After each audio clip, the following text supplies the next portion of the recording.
दोस्तों आप सभी का बहुत बहुत स्वागत है हमारे चैनल में। इस वीडियो के अंदर अभी हम लोग साइंस यानी विज्ञान इससे रिलेटेड इम्पोर्टेंट 40 क्वेश्चन देखने वाले हैं, जो कि आपके आने वाले एग्जाम से railway, group D, NTPC, SSC, UP police, लेखपाल और आने वाले सभी प्रतियोगिता परीक्षा के लिए काफ़ी इम्पोर्टेंट है। तो दोस्तों आप इस वीडियो को बहुत ध्यान से लास्ट तक देखिए और चैनल पर नया है तो चैनल को सब्सक्राइब करके बेल आइकन जरूर से ऑन कर दें, ठीक है। और ये टोटल 40 क्वेश्चन है। आप इनमें से कितने क्वेश्चन जो है सही कर पाते हैं अपना स्कोर कमेंट बॉक्स में ज़रूर बताएं, ठीक है। तो चलिए शुरू करते हैं। देखिए यहाँ पर पहला क्वेश्चन दिया गया है, शरीर में लिम्फोसाइट कोशिकाओं के बनने से संबंधित ग्रंथि कौन सी है। तो आपको इसमें बताना है किस ग्रंथि में लिम्फोसाइट कोशिकाएँ बनती है। तो ये बनती है थाइमस ग्रंथि में, ठीक है। आंसर हो जाएगा ऑप्शन बी। इसके अलावा यदि हम बात करें थाइमस ग्रंथि की, तो थाइमस ग्रंथि जो है किस हार्मोन का स्रावण करती है। तो ये थाइमोसिन, ठीक है, थाइमोसिन हार्मोन का स्रावण करती है थाइमस ग्रंथि।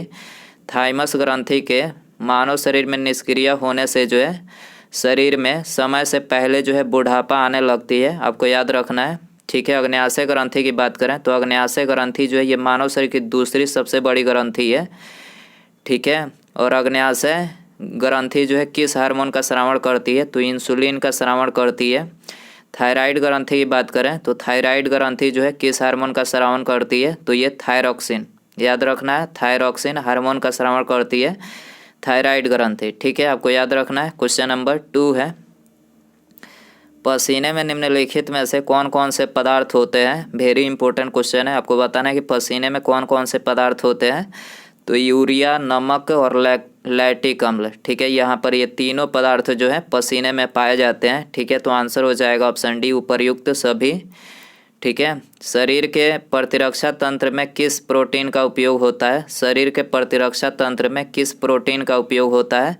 तो ये ग्लोबुलिन, ठीक है, ग्लोबुलिन प्रोटीन का उपयोग होता है। आंसर हो जाएगा बी। क्वेश्चन नंबर 4 है, मानव शरीर में आमाशय कितने घंटे तक भोजन का संग्रह कर लेता है। मानव शरीर में आमाशय कितने घंटे तक भोजन का संग्रह कर लेता है। तो ये 4 से 5 घंटे तक जो है भोजन का संग्रह कर लेता है, ठीक है। इसके अलावा शरीर में पाचन का अधिकांश भाग जो है ये किस अंग में, मतलब किस अंग के द्वारा संपन्न किया जाता है। तो ये छोटी आंत के द्वारा जो है संपन्न किया जाता है, ठीक है। और मनुष्य के जो पाचन प्रारंभ होता है, कहाँ से प्रारंभ होता है, मुख से, ठीक है। आपको याद रखना है कहाँ से, मुख से प्रारंभ होता है। और मनुष्य की जो पाचन नली होती है वो कितने फीट लंबी होती है, 32 फीट, याद रखना है आपको, 32 फीट लंबी होती है। क्वेश्चन नंबर 5 है, प्लाज्मा में उपस्थित मुख्य प्रोटीन कौन सी है। प्लाज्मा में उपस्थित मुख्य प्रोटीन कौन सी है। तो देखिए ग्लोबुलिन, एल्बुमिन, ग्लोबुलिन और फाइब्रिनोजेन, यहाँ पर ये तीनों प्रोटीन जो है ये प्लाज्मा में मुख्य रूप से उपस्थित होते हैं, ठीक है। तो आंसर हो जाएगा डी, उपर्युक्त सभी, ठीक है।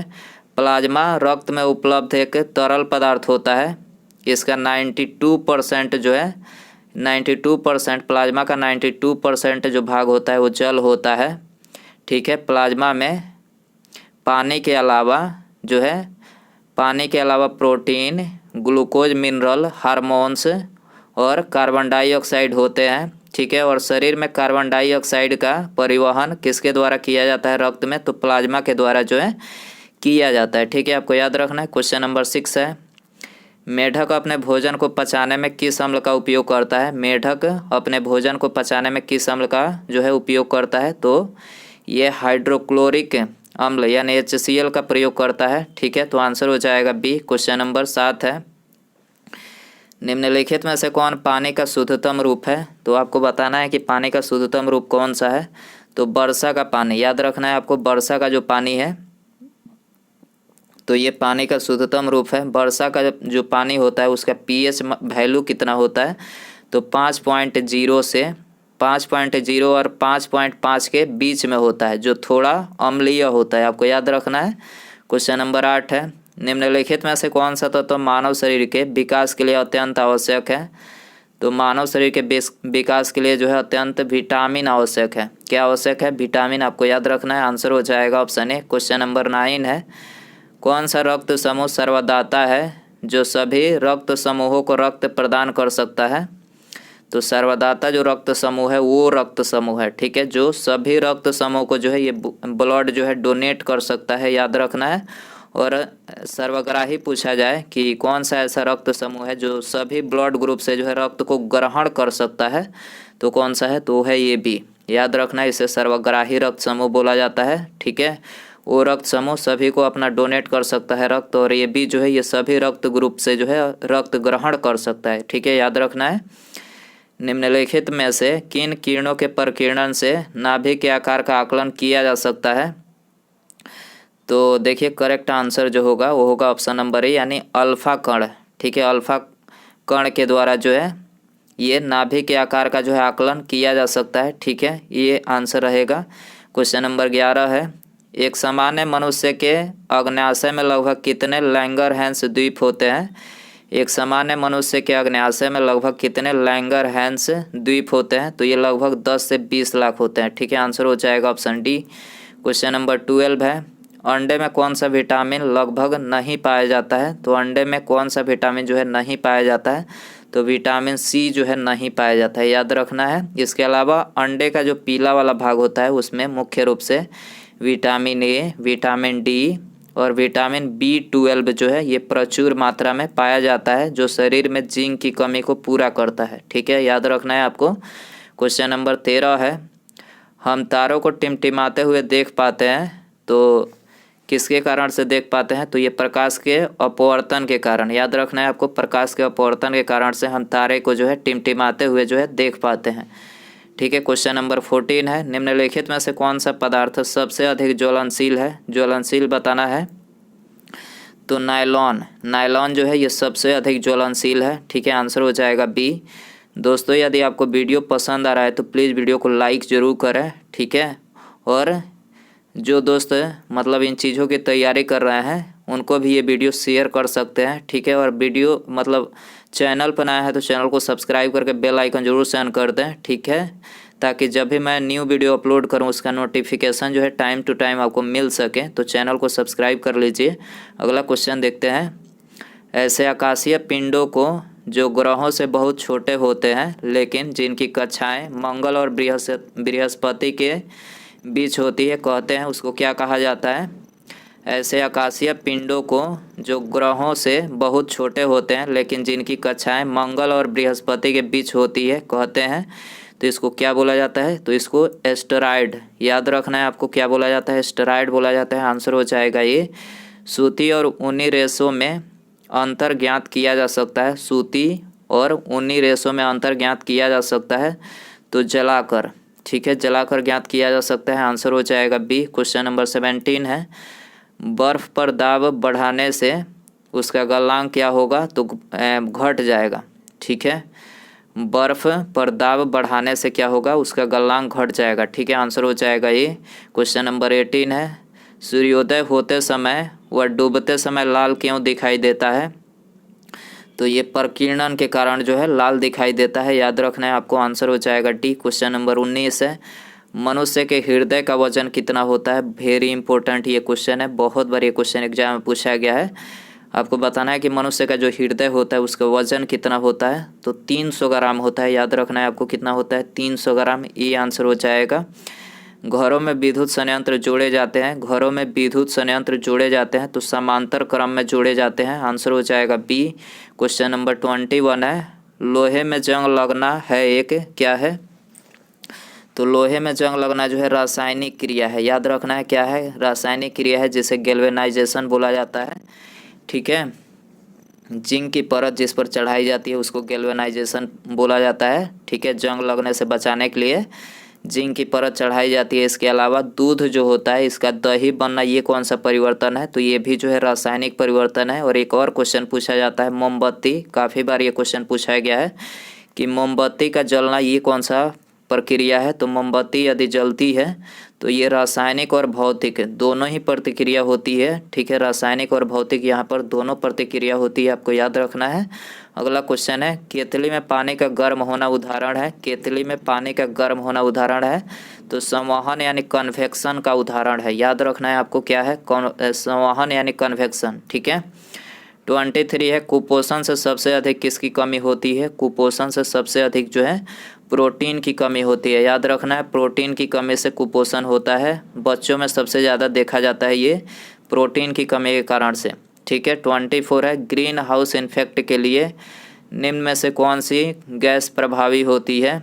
ग्रीन हाउस इफेक्ट के लिए कौन सी गैस प्रभावी होती है? तो ये प्रभावी होती है कार्बन डाइऑक्साइड गैस, जिसे CO2 गैस बोला जाता है, प्रभावी होती है। सी आंसर रहेगा। उस कथन को छाटिए जो सत्य नहीं है। गलत कथन आपको इसमें बताना है। तो चलिए एक एक करके पढ़ते हैं, तब जो है इसका गलत कथन पता चलेगा। तो पहला दिया गया है किसी वस्तु का द्रव्यमान हर स्थान पर समान होता है। करेक्ट है। किसी वस्तु का द्रव्यमान हर समय मतलब हर स्थान पर समान होता है। करेक्ट है। दूसरा दिया गया है किसी वस्तु का द्रव्यमान उस वस्तु के भार को प्रभावित करता है। ये भी करेक्ट है। किसी वस्तु का द्रव्यमान उस वस्तु के भार को प्रभावित करता है। करेक्ट है। तीसरा दिया गया है किसी वस्तु का भार गुरुत्वाकर्षण बल से प्रभावित होता है। ये भी करेक्ट है। और चौथा जो दिया गया है किसी वस्तु का भार तथा द्रव्यमान प्रत्येक स्थान पर हमेशा एक ही और अस्थायी रहता है। तो ये जो है गलत है, क्योंकि अस्थायी नहीं रहता है, एक समान नहीं रहता है। ठीक है। तो यहाँ पर असत्य पूछा गया था, तो वहाँ पर चौथा जो है असत्य है। ठीक है। क्वेश्चन नंबर 26 है ध्वनि की गति सर्वाधिक होती है। किस में होती है सर्वाधिक ध्वनि की गति?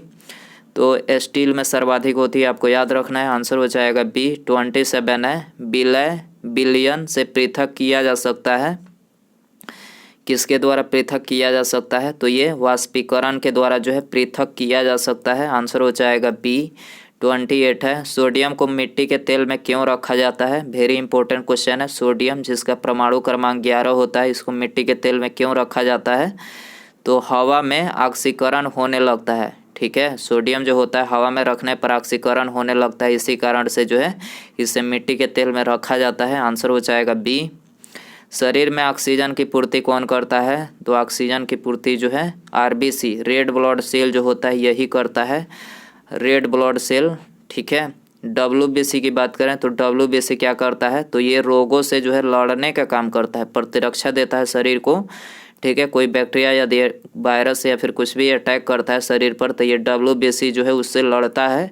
ठीक है। यदि सफल रहता है तो रोगों से जो है मुक्ति दिलाता है। यदि मतलब असफल हो जाता है लड़ते लड़ते, तो कोई ना कोई बीमारी जो है आपके शरीर में हो जाती है। ठीक है। तो ये किसका कार्य होता है? WBC का जो है प्रतिरक्षा करने का कार्य होता है। और RBC का जो कार्य होता है वो शरीर में ऑक्सीजन को पूरे शरीर में जो है पहुंचाने का कार्य करता है। तो ये काफ़ी ज़्यादा इम्पोर्टेंट क्वेश्चन है आपके लिए। ठीक है। मनुष्य के शरीर में हृदय को एक बार धड़कने के लिए कितना समय लगता है? तो हृदय को आपको पता ही होगा कि 1 मिनट में 70 से जो है 72 बार धड़कता है हृदय। और हृदय को एक बार धड़कने के लिए कितना समय लगता है? तो 0.8 सेकेंड लगता है। आपको याद रखना है। ठीक है। आंसर हो जाएगा सी। अंतर्ज्वर किसके कारण होता है? आंत्रज्वर किसके कारण होता है? तो ये होता है जीवाणु के कारण। ठीक है। आंसर हो जाएगा बी। क्वेश्चन नंबर 32 है निम्नलिखित में से कौन सा एक संक्रामक रोग नहीं है? तो आंसर हो जाएगा डी टिटनेस, यानी धनु स्तंभ जो है ये संक्रामक रोग नहीं है। ठीक है। बाकी यहाँ पर ये तीनों संक्रामक रोग है, हैजा, क्षय रोग, डिप्थीरिया, तीनों जो है ये संक्रामक रोग है। याद रखना है। किस रोग में रक्त का थक्का नहीं बनता है? तो रक्त थक्का कौन से रोग में नहीं बनता है? तो हीमोफीलिया में। याद रखना है। हीमोफीलिया में जो है रक्त थक्का नहीं बनता है। तो आंसर हो जाएगा बी। क्वेश्चन नंबर 34 है पृथ्वी का विषुवतीय व्यास लगभग कितना होता है? पृथ्वी का विषुवतीय व्यास लगभग कितना होता है? 12,750 किलोमीटर होता है। ठीक है। आंसर हो जाएगा बी। प्रकाश संश्लेषण प्रक्रिया के लिए अनिवार्य कच्ची सामग्री है। प्रकाश संश्लेषण प्रतिक्रिया के लिए अनिवार्य कच्ची सामग्री कौन सी है? तो कार्बन डाइऑक्साइड, CO2, जल एवं सूर्य का प्रकाश और क्लोरोफिल। यहाँ पर ये तीनों जो है कच्ची सामग्री है। ठीक है। इन तीनों की उपस्थिति में जो है प्रकाश संश्लेषण प्रक्रिया होती है। आपको याद रखना है। तो आंसर रहेगा ऑप्शन डी उपर्युक्त सभी करेक्ट हो जाएगा।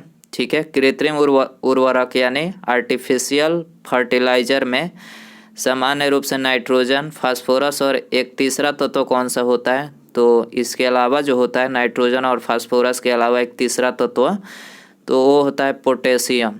ठीक है, एक आर्टिफिशियल फर्टिलाइज़र में सामान्य रूप से ये 3 तत्व होते हैं, नाइट्रोजन, फास्फोरस और पोटेशियम। ठीक है, डी आंसर, सी ए रहेगा आंसर। ठीक है, 37 है।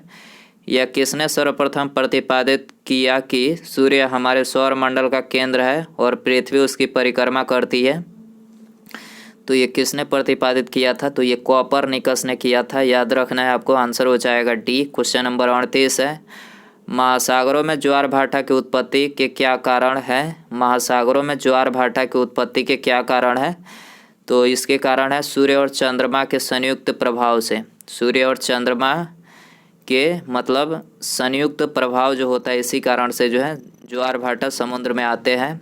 ठीक है, इंट्रैक्शन। ठीक है, खिंचाव, सूर्य और चंद्रमा के बीच खिंचाव होता है, उसी में जो है पानी जो होता है वो ऊपर उछाल मारता है। ठीक है, जैसे ज्वार भाटा बोला जाता है। तो आंसर हो जाएगा सी।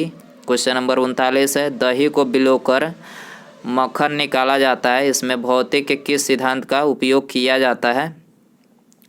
तो दही मथने की बात की गई है, तो दही मथने की बात की गई है। तो मक्खन मथ कर यदि निकाला जाता है वो कौन सा सिद्धांत है? तो अपकेंद्रण। याद रखना है, अपकेंद्रण सिद्धांत है। आंसर हो जाएगा सी। क्वेश्चन नंबर 40 है। जेट इंजन किस सिद्धांत पर कार्य करता है? वेरी इंपॉर्टेंट क्वेश्चन है। जेट इंजन किस सिद्धांत पर कार्य करता है?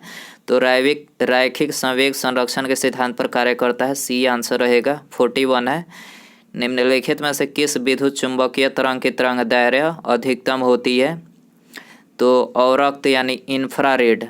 ठीक है, इंफ्रारेड की तरंग दैर्घ्य जो है ये अधिकतम होती है। आंसर हो जाएगा बी। क्वेश्चन नंबर 42 है। निम्नलिखित में से कौन सी युक्ति विद्युत ऊर्जा को निम्नलिखित में से कौन सी युक्ति विद्युत ऊर्जा को यांत्रिक ऊर्जा में बदलती है?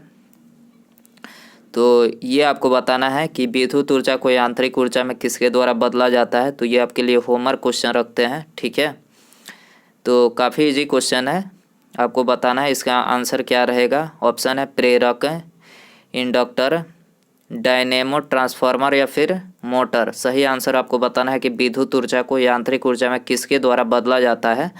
तो आप इसका आंसर कमेंट बॉक्स में ज़रूर बताएं और आप इन 42 क्वेश्चन में से कितने क्वेश्चन सही कर पाएँ, अपना स्कोर भी कमेंट में बताएं।